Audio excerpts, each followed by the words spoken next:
পয়লা জুলাই থেকে 5ই আগস্ট পর্যন্ত যেই মাস কিলিংটা হলো ছাত্র আন্দোলনকে দমানোর নামে, এই মাস কিলিং এরও একটা আন্তর্জাতিক নিরপেক্ষ একটা তদন্ত কমিশন চাই। মাননীয় আদালত আন্তর্জাতিক তদন্ত কমিশন সহ এবং 1 কোটি টাকা, ন্যূনতম 1 কোটি টাকা ক্ষতিপূরণের ব্যাপারে রুল দিয়েছেন এবং এই ব্যাপারে অ্যাটর্নি জেনারেল কোনো দ্বিমত পোষণ করেন নাই। কিন্তু আমরা রুল শুনানি না হওয়া পর্যন্ত অন্তর্বর্তীকালীন যে প্রতি শিশু এবং প্রতি হত্যার পিছনে যে 50 লক্ষ টাকা করে ক্ষতিপূরণ চাইছিলাম, সেটার ব্যাপারে অ্যাটর্নি জেনারেল নিজে উপস্থিত হয়ে কোর্টকে আবেদন করেছেন। তারা বিষয়টা ইতিমধ্যে সরকারের উচ্চ পর্যায়ে দৃষ্টি আকর্ষণ করেছেন এবং সরকারের উচ্চ পর্যায়ে বিষয়টা পলিসি এটা নিয়ে আলোচনা হবে এবং এই আলোচনার রেজাল্ট 5ই সেপ্টেম্বরের মধ্যে জানাবেন এবং সেদিনকেই কোর্ট আদেশ দেবেন। রুলের টার্মটা হয়েছে শিশু এবং যারা শিডিউলে, তফসিলে এবং সাবসিকুয়েন্ট এফিডেভিটের মাধ্যমে যাদের নাম দেওয়া হয়েছে এবং যারা পয়লা জুলাই থেকে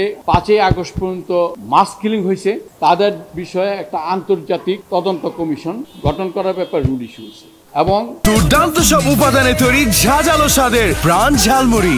এই ঝাঁজ সেই ঝাঁজ। ন্যূনতম 1 কোটি টাকা ক্ষতিপূরণ দেওয়ার ব্যাপারে রুল ইস্যু। আমি যেহেতু অ্যাটর্নি জেনারেল বলছে যে 5 তারিখের মধ্যে তারা গভর্নমেন্ট পলিসি নির্ধারণ করে জানাবেন,